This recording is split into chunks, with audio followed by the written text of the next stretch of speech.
Welcome back to the channel. I hope everybody watching is having a great day. Today we're back with another episode of 1 minute sneaker reviews.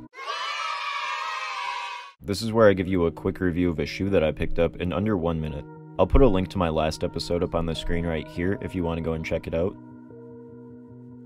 Make sure you also check out my Instagram if you want to see any of my shoe posts before anybody else does. And don't forget to hit that subscribe button down below. Alright, let's go.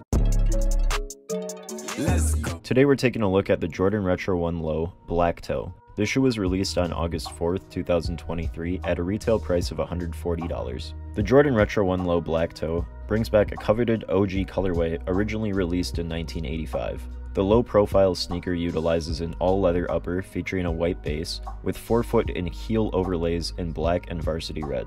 Branding elements include a Nike Air tongue tag and a Wings logo branded on the back heel. The shoe rests on a durable white cupsole with a grippy red rubber outsole. As far as the resale value, it's not the craziest. The lack of hype over Jordan 1 highs has for sure overflowed into lows as well.